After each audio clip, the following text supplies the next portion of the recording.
नमस्कार, आप देख रहे हैं CWB हिंदी न्यूज।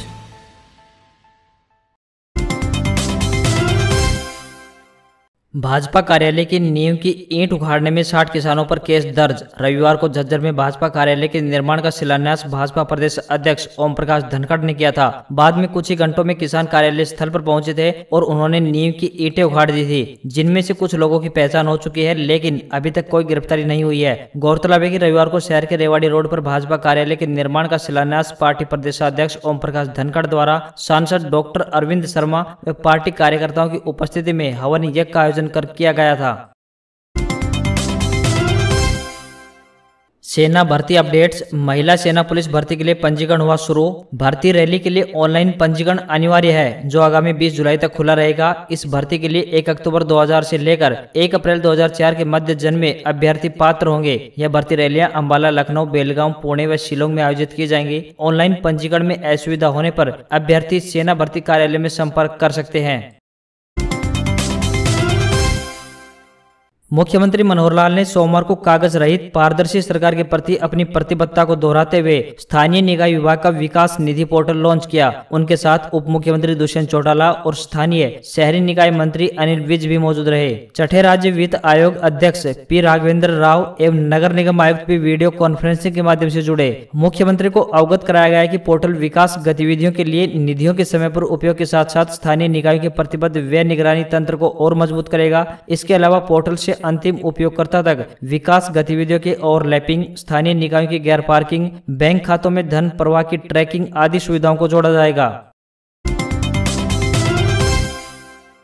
21 जून से कई कार्यक्रम शुरू करेगी भाजपा। वर्चुअल बैठक में बनाई रूपरेखा। डॉक्टर श्यामा प्रसाद मुखर्जी के बलिदान दिवस 23 जून से जन्म जयंती 6 जुलाई तक 20,000 बूथों पर 1 लाख पौधे लगाए जाएंगे। कोरोना की संभावित तीसरी लहर से बचाव के लिए 16,000 वॉलंटियर्स भी मैदान में तैयार किए जाएंगे। प्रदेशाध्यक्ष ओम प्रकाश धनखड़ ने बताया कि भाजपा 21 जून को अंतर्राष्ट्रीय योग दिवस, स्वच्छता अभियान, वृक्षारोपण, कोरोना संक्रमण के बचाव के लिए जन जागरण जैसे कई कार्यक्रमों का आयोजन करेगी। मौसम की परिस्थितियां मानसून के आगे बढ़ने के लिए अनुकूल बन रही हैं। मानसूनी नमी वाली हवाओं के कारण 12 जून शाम से 13 जून तक हरियाणा के ज्यादातर क्षेत्रों गरज चमक व तेज हवाओं के साथ में प्री मानसूनी हल्की से मध्यम बारिश व 1-2 स्थानों पर तेज बारिश दर्ज की गई। 14 जून को भी दक्षिण हरियाणा के कुछ स्थानों पर हल्की बारिश दर्ज की गई। उत्तरी हरियाणा के ऊपर बने एक साइक्लोनिक सर्कुलेशन के कारण 15 व 16 जून को राज्य के ज्यादातर क्षेत्रों में गरज चमक व तेज हवाओं के साथ हल्की से मध्यम बारिश तथा 17 जून को भी कहीं कहीं हल्की बारिश होने की संभावना व्यक्त की गई है।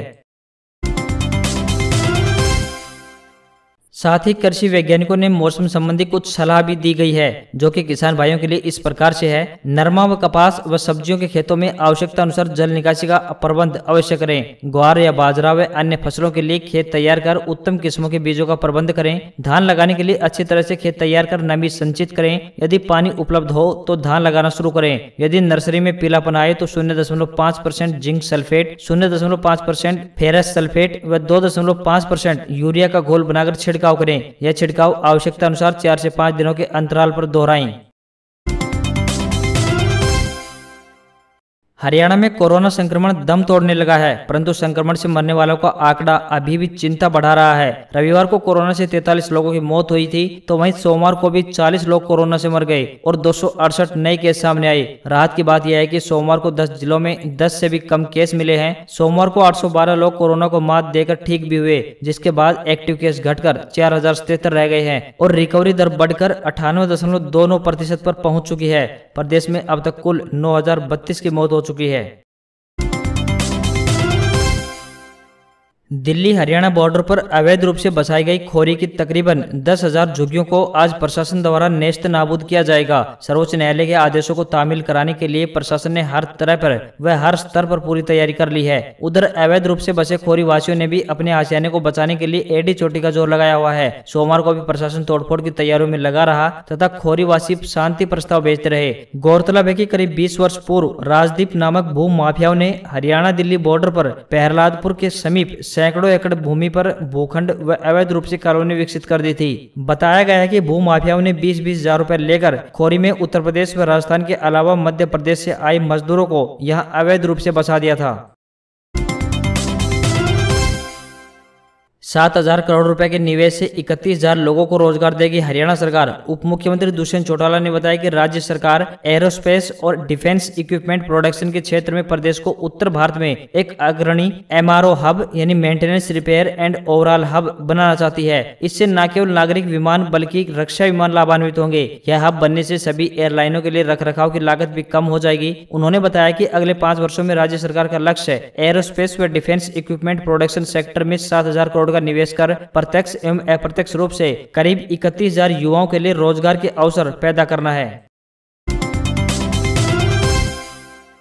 हरियाणा के कृषि एवं किसान कल्याण मंत्री जेपी दलाल ने कहा है कि प्रदेश के किसानों की खराब पड़ी भूमि को कृषि योग्य बनाने के लिए इस वर्ष 1 लाख एकड़ भूमि को ठीक करने का लक्ष्य रखा गया है। जेपी दलाल कृषि एवं किसान कल्याण विभाग के वरिष्ठ अधिकारियों की बैठक की अध्यक्षता कर रहे थे। उन्होंने कहा कि सरकार किसानों के साथ मिलकर खराब जमीन को ठीक करेगी, जिसकी रूपरेखा तैयार की जा रही है। कृषि मंत्री ने विभाग के अधिकारियों को निर्देश जारी किए हैं कि प्रदेश के किसानों, खासकर दक्षिण हरियाणा के किसानों को जल्द ही मूंग का बीज ब्लॉक व गाँव लेवल के स्तर पर उपलब्ध करवाया जाए, ताकि किसान अपनी फसल की समय पर जुताई कर सके। किसानों को बाजरे, मूंग व उड़द के बीज अच्छी गुणवत्ता व सस्ते दामों पर दिया जाए, जिसके लिए हरियाणा कृषि विश्वविद्यालय हिसार से मिलकर लंबे समय के लिए इसका प्लान तैयार किया जाए, ताकि किसानों को सस्ता बीज मिले और उनको बाजार से ज्यादा भाव का बीज न खरीदना पड़े।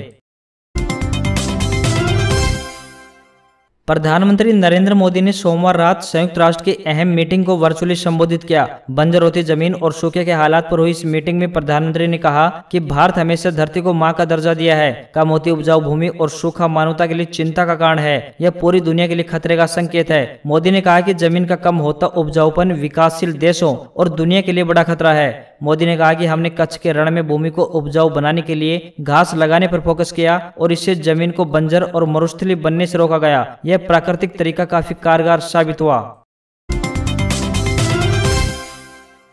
इजराइल में नई सरकार का गठन हो गया है। 8 पार्टियों की गठबंधन सरकार की कमान कट्टरपंथी माने जाने वाले नफ्ताली बेनेट संभालेंगे। वे फिलिस्तीन राज्य की विचारधारा को ही स्वीकार नहीं करते हैं। खास बात यह है कि इस गठबंधन में पहली बार कोई अरब मुस्लिम पार्टी यानी राम भी शामिल है। दूसरी तरफ बेंजामिन नेतन्याहू के 12 साल का कार्यकाल खत्म हो गया है। हालांकि वे भी गठबंधन सरकार के ही मुखिया थे। आंकड़ों की बात करें तो रविवार देर रात सरकार के पक्ष में 60 जबकि विरोध में 59 सांसदों ने वोट किया। गठबंधन में शामिल राम पार्टी के एम.के. साद हरूमी वोटिंग से गैरहाजिर रहे। सीधे तौर पर कहें तो गठबंधन सरकार और विपक्ष के बीच सिर्फ 1 सीट का फासला है। बेनेट के प्रधानमंत्री पद की शपथ लेने के बाद नेतन्याहू ने उन्हें हाथ मिलाकर बधाई दी।